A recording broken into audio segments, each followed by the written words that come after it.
দর্শক স্বাগত জানাচ্ছি চ্যানেল 24 এর বিভাগীয় খবরে। ভিন্ন রকম সংবাদ নিয়ে আমাদের এই আয়োজন। আজ জানাবো রংপুর বিভাগের জেলাগুলোর খবর।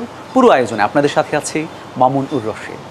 দর্শক, শুরুতেই আপনাদের নিয়ে যাব শ্রমজীবী মানুষের সঙ্গীত চর্চা কেন্দ্রে, যেখানে সারাদিন অক্লান্ত পরিশ্রমের পর মনের প্রশান্তি খুঁজে পান এই মানুষগুলো। সারা দেশের বিভিন্ন সঙ্গীত চর্চা কেন্দ্র থেকে কিছুটা ব্যতিক্রম নীলফামারীর ডোমার শিল্পকলা একাডেমি, যেখানে মনের প্রশান্তি খোঁজার পাশাপাশি সঙ্গীত চর্চা কিংবা নিজেদের প্রতিভা ও বিকাশের সুযোগ পান এই শ্রমজীবী মানুষগুলো। আলী হোসেন, যিনি পেশায় একজন দর্জি, তার দারিদ্র্যক্লিষ্ট জীবনের একমাত্র আনন্দ গান গাওয়াতেই। সেলাইয়ে যখন মন বসাতে পারেন না, তখনই গান করতে ছুটে আসেন ডোমার শিল্পকলা একাডেমিতে। আমি দর্জি কাজ করি, কাজ করতে করতে যখন আমি ক্লান্তিত্ব হই, তখন আমি কিন্তু নিজে নিজে গুনগুন করে গান গাই। তারপরে এই ডোমার উপজেলায় একটা শিল্পকলা একাডেমি আছে, এখানেও এসে দেখি অনেক কৃষিজীবী, রিক্সা চালক, দোকানদার, অনেক ভাই বোনেরা আসে, গান শিখতে আসে। তাই পাশাপাশি আমিও এখানে কিন্তু গান চর্চা করি, শিখি। গাইতে গাইতে দেখা যাচ্ছে যে ভালো লাগছে, এই জন্য আমাকে স্টেজে তুলে দেয়। আমি দুই একটা স্টেজেও গান গাইছি। অন্যদিকে নাসিরুলও রিক্সা চালিয়ে ফুরসত পেলেই লুফে নেন গান গাওয়ার সুযোগ। প্যাডেল ঘুরিয়ে ঘুরিয়ে ক্লান্ত হলে শৈশবের আকাঙ্ক্ষা বাস্তবায়নে তিনিও চলে আসেন শিল্পকলায়। আমি অভাবের কারণে পেশা একজন রিক্সা চালক, অভাবের কারণে লেখাপড়া করতে পারিনি। তা আমি গান বাজনার ছোট থেকে গাই, অনেক চেষ্টা করেছি, কিন্তু অনেক জায়গায় হয় না, আমাদের অভাবের কারণে হয় না। কিন্তু এই শিল্পকলাটা হওয়ার পর থেকে এখানে আমি আসতেছি, শিখতেছি। এখন অনেকে বলে আমি ভালো গাই, আবার অনেক লোকে আসতেছে, গান শিখতেছে। শিল্পকলাটা হওয়ার কারণে অনেকেরই ভালো হচ্ছে। রাজমিস্ত্রি প্রকাশ আর গৃহিণী মৌসুমী রায়ের গল্পটাও একই। কেউ আসেন বাঁশি বাজাতে, আর কেউ বা গান গেয়ে জিতেই নিয়েছেন আঞ্চলিক প্রতিযোগিতার শীর্ষ মুকুট। পেশায় আমি একজন রাজমিস্ত্রি, আমি রাজমিস্ত্রি কাজ করি। আর রাজমিস্ত্রি কাজের ফাঁকে ফাঁকে যেটা হচ্ছে আমার গানকে আমি অনেক ভালোবাসি। আর আমাদের ডোমার উপজেলায় আমাদের একটা শিল্পকলা রয়েছে, সেখানে গিয়ে আমি আমার যে মনের যে অনুভূতিটা, গানের অনুভূতিটা, বাঁশি বাজাই আমি, তাছাড়া দোতরা বাজাই, মানে হারমোনিয়াম বাজাই, সবগুলোই আমি এখানে এসে মানে সবার সামনে তুলে ধরতে পারি আর কি। আমি একজন গৃহিণী। আমি অবশ্য ছোটোবেলা থেকে কোনো গান বাজনা করতাম না। গান ভালো লাগে, গান শুনি, ভালো লাগে। যখন শুনলাম যে এখানে নাকি ছিন্নমূল প্রতিযোগিতায় একটা মানে অংশগ্রহণ হচ্ছে, এই জন্য আমি এখানে নাম দিলাম। এখানে অডিশন করলাম, করার পর ফাইনাল অডিশনে ফার্স্ট হইলাম আর কি। কাপড়ের ফেরিওয়ালা মনিরুল, কাঠমিস্ত্রি নজরুল কিংবা কিশোরী প্রান্তির মতো শত মানুষের বুকের ভেতর গুনগুন করা সুরগুলো এই শিল্পকলা একাডেমিতে গান হয়ে যায় বাধাহীন। এখানে নবীন প্রবীণ যে একটা মিলন মেলা, আজকে অকল্পনীয়। আমি একজন প্রবীণ শিল্পী, আমি গান গাই। আজকে এই নতুনদের সঙ্গে এসে যখন আমরা বসি, কথা বলি এবং গান গাই, একে অপরের মত বিনিময়, একটা আনন্দঘন পরিবেশ তৈরি হয়। দেশের অন্যান্য শিল্পকলা একাডেমির চেয়ে এমন ভিন্ন চিত্র দেখা মেলে নীলফামারীর ডোমার শিল্পকলা একাডেমিতে গেলে, যেখানে জাতি, ধর্ম, বর্ণ নির্বিশেষে সুরের মূর্ছনায় মেতে উঠছেন শিল্পীরা। সুযোগ কাজে লাগিয়ে শত শত শ্রমজীবী মানুষ ছুটে আসেন নিজ প্রতিভায় শান দিতে।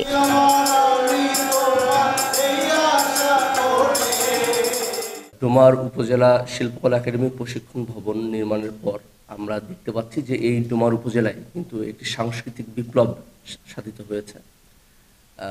এই শিল্পকলা একাডেমি প্রশিক্ষণ ভবনে প্রতিদিনই শিশু থেকে শুরু করে আমাদের শিল্পীগণ, এছাড়াও বিভিন্ন শ্রেণী পেশার মানুষ, আসলে গৃহিণী থেকে শুরু করে সেই কৃষক, রিক্সাওয়ালা, বিভিন্ন ছিন্নমূল পেশাজীবীর মানুষজন এখানে এসে তারা সাংস্কৃতিক চর্চা করে থাকেন। আর এর পাশাপাশি আমরা কিন্তু এখানে প্রশিক্ষণের ব্যবস্থা রেখেছি। এখানে কবিতা আবৃত্তি, গান, নৃত্য, এসব বিষয়ের উপরে প্রতিনিয়ত প্রশিক্ষণ দেওয়া হচ্ছে। এই যে সাংস্কৃতিক চর্চাটা হচ্ছে, এর ফলে কিন্তু আমরা দেখতে পাচ্ছি যে ডোমার উপজেলায় সকলের মধ্যে একটি সুন্দর মেলবন্ধন রয়েছে। 2018 সালে নির্মিত হয় ডোমার শিল্পকলা একাডেমি ভবন, যেখানে অতিরিক্ত একটি উন্মুক্ত মঞ্চ রয়েছে। সেই সাথে রয়েছে প্রশিক্ষণেরও সুযোগ। Desk report, channel 24। কালাভুনা ভোজন রসিকদের এক পছন্দের খাবার। সাধারণত চট্টগ্রামের ঐতিহ্যের অংশ হলেও এই কালাভুনা এখন মিলছে সারা দেশের প্রায় কম বেশি সবখানে। আজ আপনাদের নিয়ে যাব রংপুরের এমন এক কালাভুনা গ্রামে, যেখানে প্রতি মাসে বিক্রি হচ্ছে 4 কোটি টাকার কালাভুনা বা রান্না করা গরুর মাংস।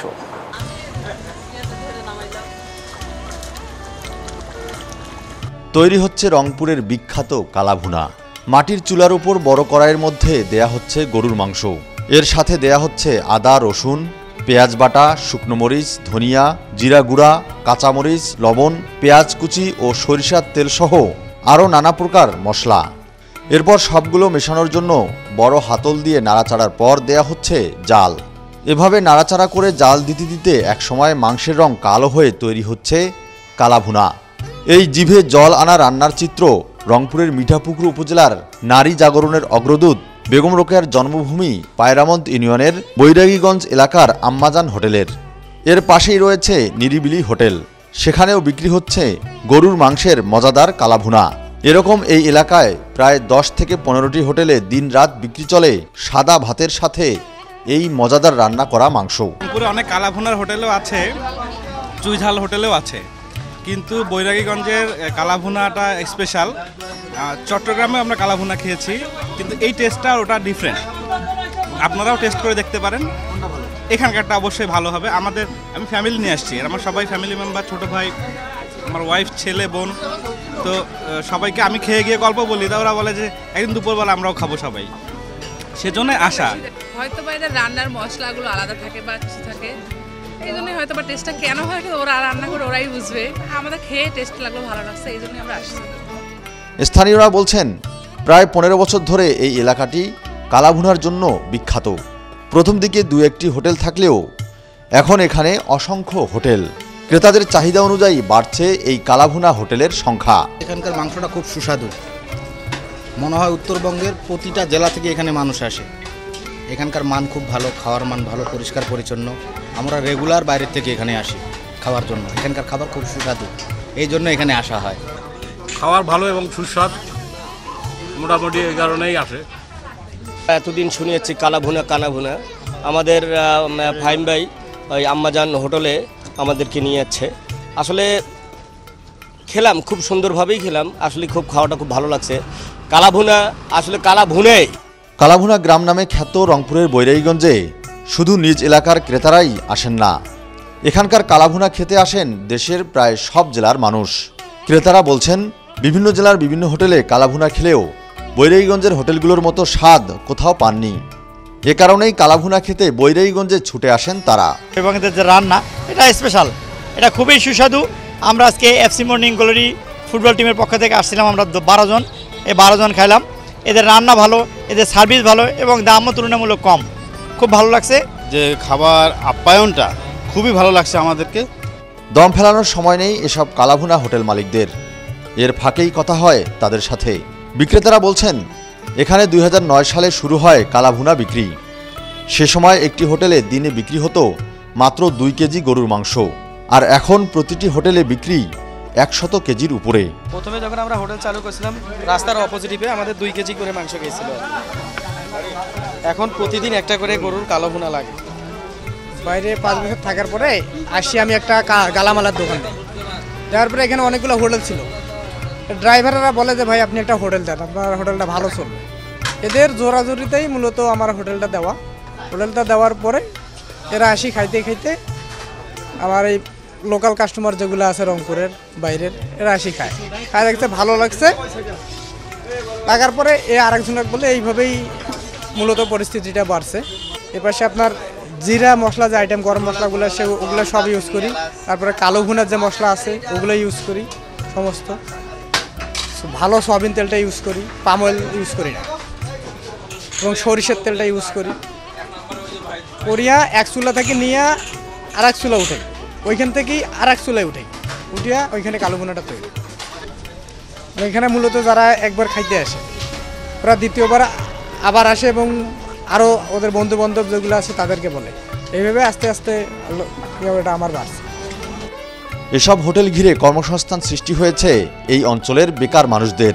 প্রতিটি হোটেলে রাঁধুনিসহ কাজ করেন 10 থেকে 12 জন করে, যাদের মাসিক আয় 20,000 থেকে 40,000 টাকা পর্যন্ত।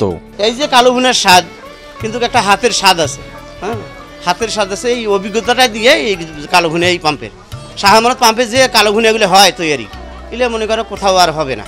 এতে 1200 টাকা মনে করো আবার দিন হয়ে গেল, এটা নিয়েই আমি খুশি। আর আমি আল্লাহর চেয়ে এর কিছু বেশি চাই না। 1 লাখ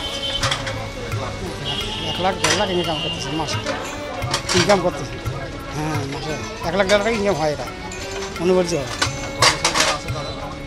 তারও কম ইনকাম আছে। একটা কর্মচারী 1500 টাকা করে হাজিরি, 1200, 1500, 1000, যারা প্লেটের মানুষ 1000 টাকা হাজিরি, যারা মেসি তার 1500 টাকা হাজিরি।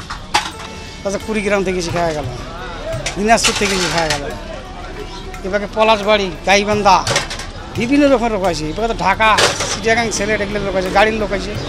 বেশি খাওয়া যায়, প্রচুর খাওয়া হয়। খাওয়া হ্যাঁ মান ভালো আছে, প্রচুর মান ভালো খাওয়া, সেই খাওয়া হয়, পাক ভালো, এই জন্য আছে।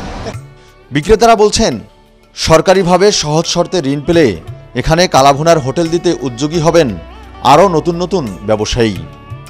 ফখরুল শাহিন, চ্যানেল 24, রংপুর। শরৎ মানেই নীল আকাশে সাদা মেঘের ভেলা আর সবুজের সমারোহ। শরতের প্রতীকে পরিণত হয়েছে কাশফুল, যা সাধারণত ফোটে নদীর পাড়, বালুচর এরকম স্থানে।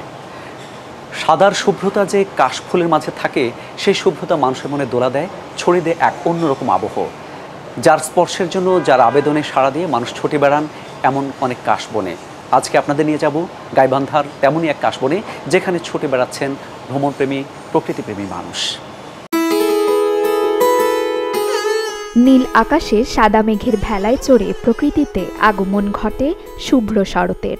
কখনো রোদ, কখনো বৃষ্টি, কখনো বা মেঘলা আকাশ। তারই সাথে স্নিগ্ধ কাশফুলের সৌন্দর্য যেন প্রকৃতিতে ছড়িয়ে দেয় এক নৈসর্গিক মুগ্ধতা। গাইবান্ধার ওপর দিয়ে বয়ে যাওয়া তিস্তা, করতোয়া, ঘাঘট, মনস, আলাই ও বাঙালি নদীর 2 পাড় আর চর দ্বীপচর ছেয়ে গেছে শরতের কাশবনে। বিশাল বালুচর জুড়ে ফুটেছে সাদা কাশফুল। নদী, কাশফুল আর প্রকৃতি যেন করেছে মিতালি। কাশফুল খুব ভালো লাগছে। এই বছর প্রথম এখানে কাশফুল দেখতে আসলাম। আর আমি আমার দাদা, আমার বৌদিদের সাথে আসছি, ঘুরতে আসছি আমার সব বোনদের নিয়ে। আসলে শহরের জীবন এগুলো কিন্তু দেখা হয় না, শহরেই পড়াশোনা সব কিছু মিলে এগুলো হয় না। তো বোনদের নিয়ে যখন এরকম গ্রাম বাংলায় জায়গাটাতে এসেছি, খুব ভালো লাগছে, একটা ফ্যামিলি টাইম স্পেন্ড হচ্ছে। বাড়িতে বসে থাকতে থাকতে একঘেয়েমি লাগতেছিল, তো সে কারণে আসলাম আর কি। ফেসবুকে ইদানিং মানে কাশফুলের আর কি সবসময় পোস্ট দেখি, কখনো কোথাও যাওয়া হয়নি, তো আমি আমার ফ্রেন্ডের সাথে এখানে আসলাম, দেখলাম অনেক সুন্দর আর কি, আশেপাশে অনেক কাশফুল ফুটছে। কাশফুল একটা শরতের ফুল, তাই যেহেতু শরৎকাল এবং সামনে শারদীয় দুর্গোৎসব, তাই আমরা সবাই কাশফুল দেখতে এসেছি। যান্ত্রিক যুগে এ দৃশ্য মুগ্ধ করছে সবাইকে। আকাশে, কাশবনে, ফেসবুকে সবখানেই এখন শরতের আবহ। শরতের স্পর্শ পেতে তাই কাশফুলের কাছে দলে দলে ছুটছে মানুষ। বিকেলের শেষ রোদে মানুষ ভিড় করছে কাশবনগুলোতে। তো আমাদের এই চরের মধ্যে কাশফুল ফুটছে। শরতের এই কাশফুল অবশ্যই ভ্রমণ পিপাসু সবার চোখে অনেক সুন্দর লাগবে, এটাই স্বাভাবিক। তো এই যে ভ্রমণের টানে আর কি সবাই দূর দূরান্ত থেকে চলে আসতেছে। বাচ্চাদেরকে সবাইকে নিয়ে আসছি, শরতে কাশফুল এবারই মানে একবারই ফোটে, তো এবার দেখতে আসলাম। আমাদের বাড়ি অনেক দূর, তো সেখান থেকে সবাই মিলে একটা উদ্যোগ নিয়ে এখানে আর কি আসা। আমার ঘুরতে ভালো লাগে, তারপর আবার কাশফুল এটা একটা অন্যরকম একটা আনন্দ অনুভূতি। ঋতুচক্রের স্বপ্ন ও শুভ্রতার প্রতীক হয়ে আসে শরৎ। আর তাই বর্তমান যান্ত্রিক জীবনে হাঁপিয়ে ওঠা মানুষ একরাশ আনন্দ আর সাময়িক মুক্তির খোঁজে ছুটে যাচ্ছেন শুভ্র কাশের মাঝে। Desk report, channel 24। এবার আপনাদের কাছে এক মহৎ উদ্যোগের গল্প জানাবো। প্রতিদিন অসহায় ও সুবিধাবঞ্চিত মানুষের মাঝে বিনামূল্যে বিতরণ করা হচ্ছে নিত্য প্রয়োজনীয় সামগ্রী। গত 5 বছর ধরে এমন কাজ করে যাচ্ছেন দিনাজপুরের আলামিন বস্ত্র সম্ভারের মালিক। এই নিয়ে একটি রিপোর্ট তৈরি করেছেন আমাদের সহকর্মী বিপুল সরকার সানি। চলুন দেখে আসি। শনিবার থেকে বৃহস্পতিবার সপ্তাহের এই 6 দিন এভাবেই ভিড় লেগে থাকে দিনাজপুর মালদহপট্টির আলামিন বস্ত্র সম্ভার নামক দোকানের সামনে। এই 6 দিন সকাল 10টার পর থেকে গরিব ও অসহায় মানুষের জন্য রেখে দেয়া হয় শাক, সবজি, মাছ, ডিম, মুরগি, কলা, পেয়ারা, তেল, লবণ, আটা, চাল, ডাল সহ নানান ধরনের নিত্য প্রয়োজনীয় দ্রব্য। সকাল থেকে সন্ধ্যা পর্যন্ত যে যার মতো নিয়ে যেতে পারেন এসব পণ্য।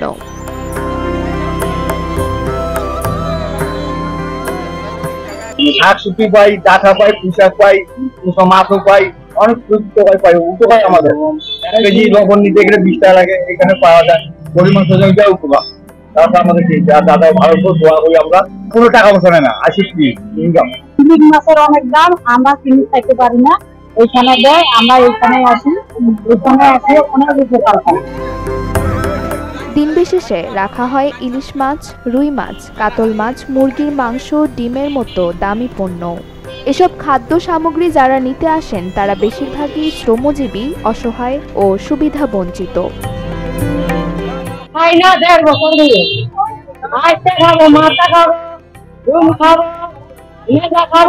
আমরা ব্যবসায়ীরা আসলে ওনাকে আমরা সাধুবাদ জানাই যে উনি যে মানবতার ফেরিওয়ালা হিসেবে উনি দীর্ঘদিন থেকে স্বল্প আয়ের মানুষের জন্য এখানে যারা দোকানে কাজ করতেছে এবং পথচারী আছে গরিব যাদের স্বল্প আয়, তারা এই সবসময় নিয়মিত এই কাঁচা বাজার এখান থেকে নিতে পারতেছে এবং এটা সবার জন্যই উন্মুক্ত, পথচারী হোক, দোকানের সেলসম্যান হোক। আমরা যদি আসলে প্রত্যেকের জায়গা থেকে যদি আমরা যদি এরকম কিছু না কিছু করতে পারি, তাহলে আমার মনে হয় দেশে অভাবগ্রস্ত মানুষ আর বেশি একটা থাকবে বলে মনে হয় না। করোনা ভাইরাসের প্রাদুর্ভাবের পর থেকেই এমন কার্যক্রম শুরু করেন দোকানের স্বত্বাধিকারী শাহ কামাল। যতদিন সামর্থ্য থাকবে ততদিনই এ সেবা চালিয়ে যেতে চান তিনি।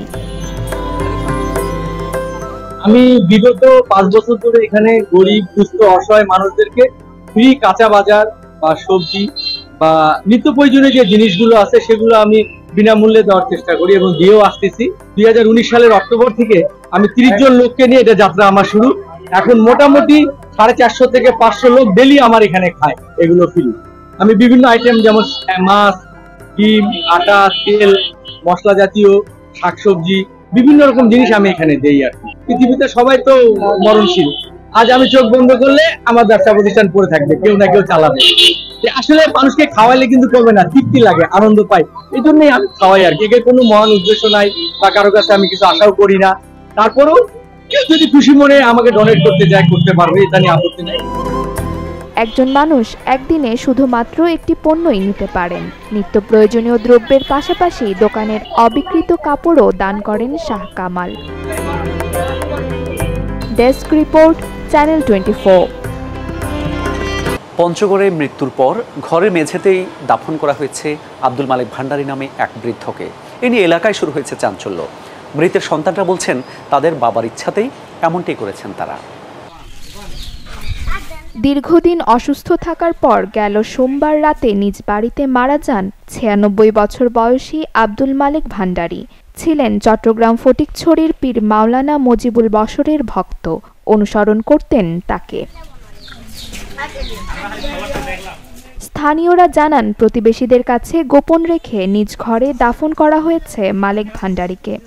ওনাদের বাড়ির থেকে কোনো আওয়াজ পাওয়া গেল না যে আমার বাবা মারা গেছে বা আমার ভাই মারা গেছে, আমার দাদু মারা গেছে, এরকম কোনো সাউন্ড পাওয়া যায়নি। তারপর আমার দোকান থেকে একজন লোক যায় খবর নিয়ে আসলো যে লোক মারা গেছে। তারা নাকি দেখলো ওই ঘরের ভিতর কবরও খুঁজছে। তারপরে পাশাপাশি আমরা এখানে 3 জন ছিলাম, হাজি সাহেব ছিল, সিদ্দিক চাচা ছিল, আমরা 3 জন যাই দেখলাম যে গুড় খুঁজছে, ওখানে দাফন করে রাখে গুড়ের পাশেই রাখে দিচ্ছে। একজন মানুষ যখন মৃত্যুবরণ করবে তার এলান হবে, তারা জানাজার ক্ষেত্রে উন্মুক্ত, সবাই জানবে, কিন্তু তারা তড়িৎ করে তারা তাদের গৃহের মধ্যে এটা দিয়েছে। আসলে এটা শরীয়ত সম্মত না এবং আমরা যদি এগুলো এভাবে মানতে থাকি তাহলে আমাদের এলাকা, আমাদের দেশ এভাবে গমরার মধ্যে চলে যাবে। আব্দুল মালেক ফকির ভান্ডারীর সন্তানেরা জানেন বাবার ইচ্ছেতেই ঘরের মেঝেতে দাফন করা হয়েছে। গত সোমবারে 3:30টার দিকে রাত মৃত্যু হয়েছে। যাওয়ার সময় ওসিয়ত করে গেছে যে আমি যেখানে থাকি পাশে এখানে দিবে, অন্য কোনো জায়গাতে যাতে আমাকে না নেওয়া হয়। ওনার কথা মোতাবেক ওসিয়ত যেভাবে করে গেছে ওইভাবে আমরা কাজ করছি। আপনারা সবাই দোয়া করবেন ওনার জন্য। আমি উপস্থিত ছিলাম আব্বার সামনে, তখন বললাম যে আমার বড় ভাইকে ডাক দিলাম, বললাম যে আমার ছোট ভাই ছিল একটা, আমার আম্মা ছিল, বলতে ঠিক আছে তাহলে বড় ভাইকে বলি। বড় ভাই বললো যে ঠিক আছে, যাদব বলে গেছে এইভাবে মাটি দিতে হবে। ওসিয়ত ছিল যে উনি মৃত্যুবরণ করার পরে এবং মারা যাওয়ার কিছুক্ষণ আগেও ওনার ছেলেদেরকে উনি বলে গেছে যে এখানে মাটি দেওয়ার জন্য। ওনার ওসিয়ত অনুযায়ী এখানে কবর খনন করা হয়েছে এবং সকালবেলা গ্রামের লোকজন সহ অসংখ্য মানুষজন আসছে। আমরা শরীয়সম্মত যেটা জানাজা, আমরা জানাজা সম্পন্ন করে সুন্নাত মোতাবেক আমরা তাকে দাফন করছি। আব্দুল মালিক ভান্ডারীর বাড়ি পঞ্চগড় সদর উপজেলার 4 নম্বর কামাত কাজলদিঘি ইউনিয়নের কুচিয়ামোড় গ্রামে। Desk report, channel 24। দর্শক, এই ছিল চ্যানেল 24 সাপ্তাহিক বিভাগীয় খবরে।